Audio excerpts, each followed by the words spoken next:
Pessoal, tá cada vez mais engraçada aqui a opinião do pessoal da grande mídia de maneira geral, a forma como eles estão se referindo ao governo Lula e aos erros que o Lula tem cometido de maneira geral. Pois é, trouxe duas opiniões aqui do Estadão, uma delas falando de forma específica que o Lula, as falas dele contribuem para piorar expectativas a respeito da inflação que por outros fatores já eram muito ruins. Então, o fato do Lula falar piora a economia porque ele só fala bobagem, isso todo mundo sabe. A grande mídia tem que dar o braço a torcer mesmo nesse sentido. E essa outra opinião também do Estadão, tá? Duas colunas de opinião, chega a comparar o Lula com o Bolsonaro, pois é, chamando os dois de negacionistas. Olha a que ponto a coisa chegou para a grande mídia. Então, vamos conversar aqui sobre esse tema, mas antes, não se esqueça, deixe o seu like, o seu comentário neste vídeo, se inscreva no meu canal. Se você ainda não for inscrito, considere se tornar membro patrocinador do meu trabalho, com valores a partir de R$ 1,99 por mês. Você me ajuda bastante dessa forma, pode ter certeza disso, né? Qual que é o ponto aqui colocado primeiro nessa questão aqui da inflação, né?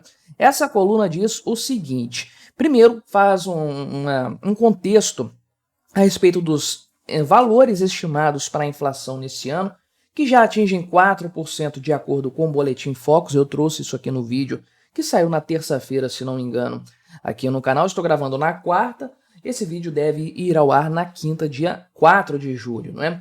Mas, então, é uma piora, com certeza, uma tendência aqui de aumento, pelo menos da percepção a respeito da inflação de maneira geral aí.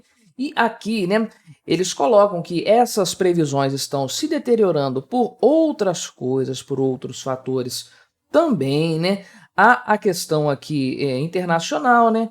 Commodities, ali algumas questões, a economia norte-americana e tudo mais. Porém, né, o grande ponto aqui né, incertezas futuras no mercado doméstico, sendo que nesse tópico, de forma específica, a culpa maior recai sobre o senhor Luiz Inácio Lula da Silva e suas bobagens, as besteiras que ele fala, né? Então, essa constatação aí de que não vai haver revisão das despesas por parte do governo, não vai haver corte de gastos, portanto, uma busca pelo resultado fiscal pelo lado das despesas, isso aí deixa claro para todo mundo que nós teremos um rombo fiscal neste ano.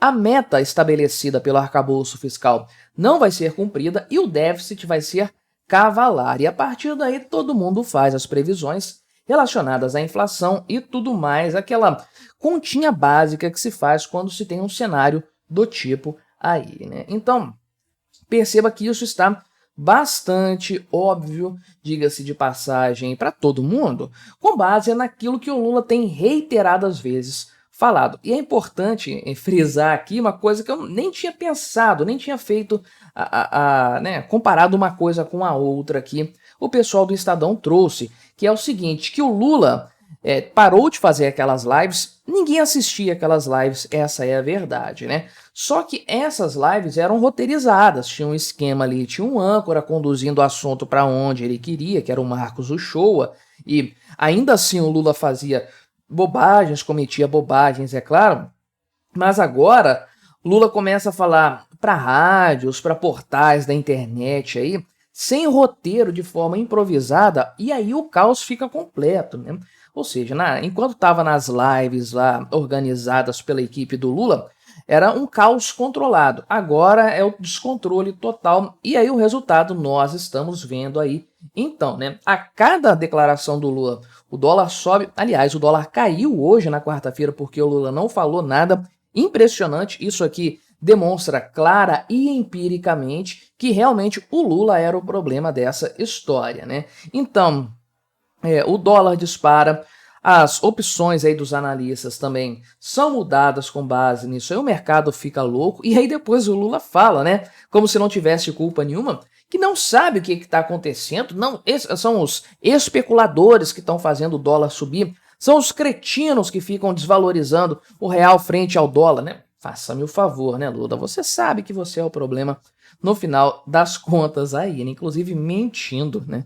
diga-se de passagem aí. Então, o grande problema que o pessoal do Estadão coloca são as falas do Lula, né, que junto com o seu comportamento, as atitudes que ele toma, acabam pesando muito na inflação. Não só na perspectiva, tá? Não só no que se espera da inflação, mas no que ela vai ser de fato.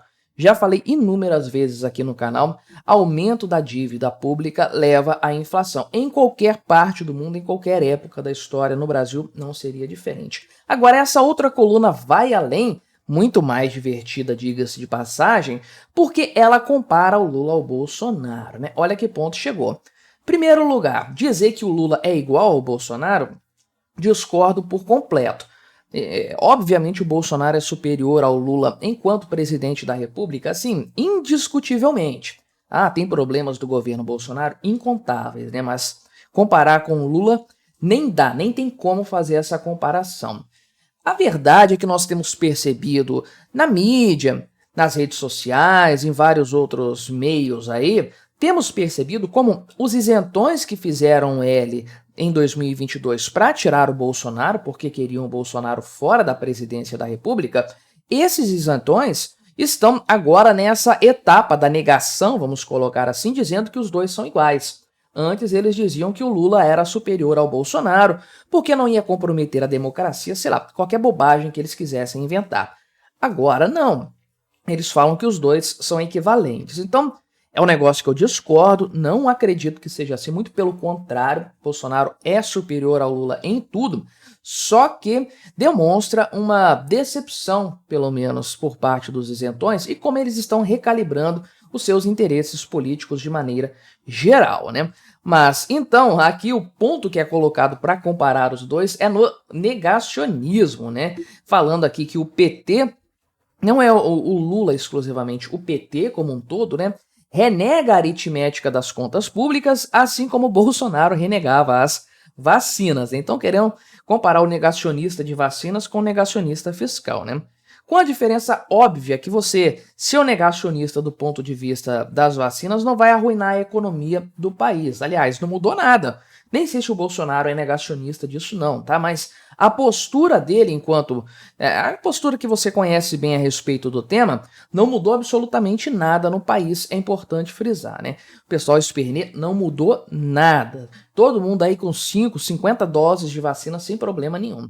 Agora, o negacionismo econômico no âmbito fiscal, isso aí, meu amigo, é um terror gigantesco que já foi cometido no passado, um erro cometido nos governos petistas anteriores e vai ser cometido de novo nesse atual governo, sem a menor sombra de dúvida, né? Então, eles colocam aqui que, na verdade, houve uma substituição aqui de um governo feito por um grupo de negacionistas científicos por um grupo de negacionistas econômicos, né? É o ponto que eu já expliquei, não concordo aqui e tudo mais, né? Então aí o ponto aqui geral, né, que eles colocam é o seguinte, que o pessoal pode até discutir qual é o motivo do dólar estar subindo, né? Se é por conta das bobagens que o Lula fala, ou se é por conta do Campos Neto, especuladores e tudo mais. Só que o que não é motivo de debate, ou não deveria ser, é que as despesas do governo crescem mais rápido do que as receitas. Isso é evidente pelos números. Olha, nós temos recorde de receita esse ano, a maior receita da série histórica. Ainda assim, o déficit está absurdo e não para de crescer. Como que um governo que arrecada mais do que no ano anterior, do que em todos os anos anteriores, não consegue equilibrar as suas contas ainda assim? Elas estão mais desequilibradas do que antes, porque é um governo ruim, ineficiente, incompetente, né? Então, eles colocam aqui vários pontos a esse respeito aí dos problemas da dívida pública aqui, tratando da questão do déficit previdenciário, né? Como que isso aqui está corroendo bastante aí a própria sustentabilidade desse sistema aí e tudo mais, trazem números a esse respeito da dívida aí, e o grande ponto que colocam é que, na verdade, é necessário fazer uma escolha nesse sentido, uma escolha de Sofia aqui, né? Como eles fazem citação aqui do cinema, claro, do clássico do cinema e tudo mais, só que o ponto aí, né, que eles colocam é que o PT de fato não tem aí interesse nenhum em resolver esse problema. É o nó górdio a ser cortado aqui em relação às contas públicas, né? Ou seja, a boa parte do PT, eu diria aí, a quase totalidade de quem é relevante no PT, quem tem alguma importância, são pessoas que não têm o menor pingo de ortodoxia econômica. Eu vivo falando disso, né? Gleisi Hoffmann, o José Guimarães e tantos outros aí que, de fato, né, não tem nenhum compromisso fiscal absoluto. Então, inclusive aqui, né, a Gleisi Hoffmann chegou ao ponto aqui, ao absurdo, né, de falar, logo depois lá que teve o resultado da França, das eleições lá e tudo mais, ela falou no Twitter basicamente que buscar o equilíbrio nas contas públicas, no orçamento fiscal, é entregar o país para a extrema-direita. Sim, foi isso o que ela falou aqui, né? Que ó, a extrema-direita tira vantagem aí porque por conta dos erros do Macron, né? Que fez reforma da Previdência e tomou outras medidas de arroxo fiscal, né? Pois é, esse aqui é o tipo de gente que existe no PT, né? E aí, o PT, portanto, nega a urgência e a precisão contida nos números. É urgente mesmo. Se nada for feito agora, a coisa vai descambar por completo, né? Tudo verdade isso aqui, exceto a comparação com o Bolsonaro, é claro. Tudo verdade também nessa outra coluna. A gente já sabe disso, isso não é novidade. A novidade mesmo é o quanto a grande mídia está abandonando rapidamente o governo Lula. Isso aqui me chama bastante a atenção, né? É algo combinado? É uma crítica combinada? Não me parece. Atingindo direto aqui o coração do governo Lula, que é o PT, não me parece uma crítica combinada. Se fosse algo ao Fernando Haddad, eu acreditaria mais, seria uma fritada nele. Nesse sentido aqui, parece mesmo o pessoal pulando fora do barco, abandonando o Lula nessa história. Será que ele está se enfraquecendo também nessa outra base dele, que é a grande mídia? O tempo nos dirá. Mas me diga aí o que você achou dessa história, colabore com o nosso debate, se inscreva no meu canal se você ainda não for inscrito e até a próxima.